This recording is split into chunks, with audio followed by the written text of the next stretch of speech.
Brother, pause for a second and really listen. We're not walking through life half asleep, unmotivated, and drained because we're getting older. That's the excuse men repeat when they don't want to look at the truth. Testosterone didn't magically vanish. It didn't quietly fade away with age. It didn't get lost somewhere between work, bills, and responsibility. It left. It walked out the door, slammed it behind itself, and left us a very clear message. Your lifestyle is killing me. Fix it, then I'll come back. If your testosterone could talk, it wouldn't be angry, it would be disappointed.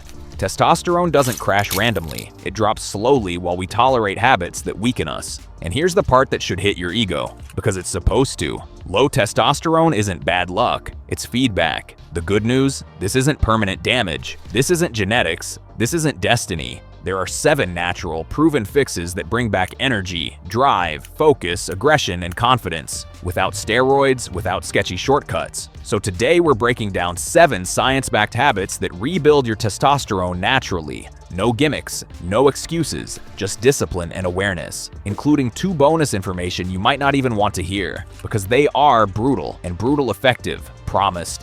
Lock in. Because the first habit is the one most men swear they've mastered, and almost all of them are wrong. Habit 1. Train like a man who understands biology. Okay, most men think they know how training and hitting testosterone actually works. You think training more automatically makes you stronger. You lift like every session is a test of manhood. Training in a rush, training in between things, training while your mind is at work, stuck on, later, tomorrow, or somewhere else entirely. Then, no breaks, 2 long breaks, fast junk food, too little sleep. Next week, the same. Most men believe as long as you train, that's all that matters. The truth is, done the wrong way, it makes you exhausted, inflamed, and hormonally flat. You can do it that way, but your testosterone will give up. It may feel motivated, but it cannot find its way onto the runway. Here's the uncomfortable truth. That grind mentality is ego, not intelligence. Overtraining chronically elevates cortisol. Elevated cortisol suppresses testosterone. Once that balance flips, recovery slows, motivation drops, and testosterone follows. Simple fix, so it works. Train heavy compound lifts 3 times per week, not every day. Squats, deadlifts, bench, overhead press, movements that demand systemic effort. Train hard, not non-stop. Stay in the 5 to 8 rep range with real weight. Treat rest days as growth days, not weakness. Rest isn't softness, it's strategy. Testosterone rewards men who understand when to push and when to pull back. Train to build power. Train with intent. Recover with authority. Habit 2. HIIT. Remind your body you're dangerous. Cardio isn't the enemy. Endless cardio absolutely can be. Most men think long jogs are productive, but hormonally they tell your body one thing. Survival mode. Cortisol climbs steadily. You've already heard, high cortisol equals low testosterone. Testosterone quietly backs away. The body adapts by becoming efficient.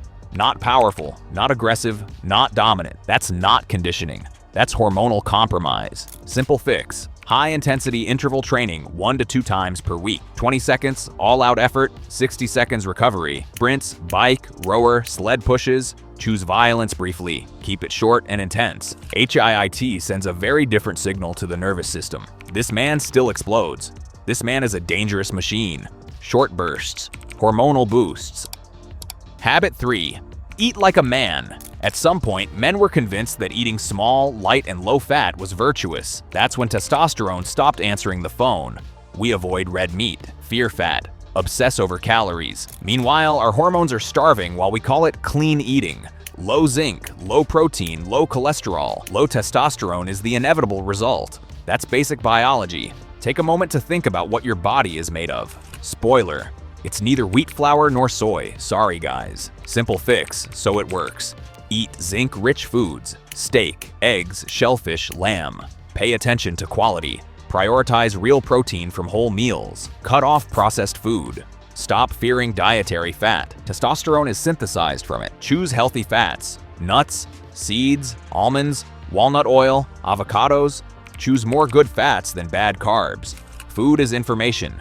Fuel the system, build the body. Habit 4. Sleep like testosterone depends on it, because it does. Sleep isn't optional. It's not a luxury. Smart men take care of their sleep. It's the foundation of hormonal dominance. Lack of sleep doesn't make you tough. It makes you reactive, emotional, and hormonally compromised. Scrolling until 1 or 2 a.m. isn't ambition. It's self-sabotage. 1 week of restricted sleep can drop testosterone by double-digit percentages. That's not a small hit. That's erasing years of progress. Simple fix: 7 to 9 hours every night. Consistent sleep and wake times. Consistency beats everything. Screens off 60 to 90 minutes before bed. Non-negotiable. No phone in the bedroom. A rested man is a sharp man.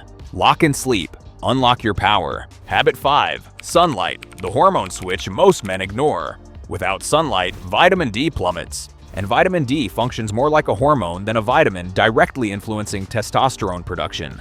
This one sounds small, but it compounds brutally. Living indoors all day breaks biology. Artificial lighting, screens, and zero sun exposure disrupt vitamin D, circadian rhythm, mood, and testosterone simultaneously. We live disconnected from the environment that shaped male physiology. Simple fix: 10 to 20 minutes of morning sunlight. Walk outside during the day. No non-stop staring at the screen, not just a 2-minute glance out the window. Supplement vitamin D3 if needed. Sunlight isn't optional, it's programming. Face the light. Become the strong. Habit 6. Control stress before it controls you. Low motivation, belly fat, and less libido? Congratulations. Silent stress is dragging your testosterone. Deadlines, notifications, pressure, noise. Cortisol floods the system non-stop. Testosterone won't thrive in that environment. You are not alone, and yes, you can't just leave the system, but you can start to control it. The bad news: if you don't start to control it, it will keep going downhill. The good news: it's a simple physical switch. Fix it daily. 5 minutes of deep breathing. Pause 3 seconds before answering. 10 minutes of silence or meditation. 1 intentional no-phone window every day. Calm is masculine. Control is power. A man who regulates his nervous system regulates his hormones. Stress management isn't softness, it's leadership. A calm man controls the room. Habit 7. Identity, testosterone follows behavior. Most men think confidence follows testosterone. Wrong. Behavior leads. Biology follows. Your posture, your decisions, your self-talk set the tone. Your decisiveness sends constant signals to your nervous system. Hesitation lowers testosterone. Action raises it. Simple fix: small, fast, effective. Stand tall daily. Posture matters. Speak to yourself and to others with respect. Act decisively, even in small choices. Identity precedes chemistry. You don't wait to feel strong. You act like a man who expects strength, and your hormones align. Fix your posture right now and notice that immediate shift. Act like power. Become power. Okay, brother, listen. If you want the extra boost that most men neither know about nor do, use the power of additional physical signals. Your testosterone will thank you, and you will too, I promise. Take a cold shower in the morning, and I mean really cold. Alternate between hot and cold. Short, but extremely helpful. Ignore your libido for a while if you know what I mean. Abstinence is never our friend, but it's an extreme push and a switch on to put your testosterone into the fast lane. And then, unstoppable. Change the habits. And you don't just raise testosterone,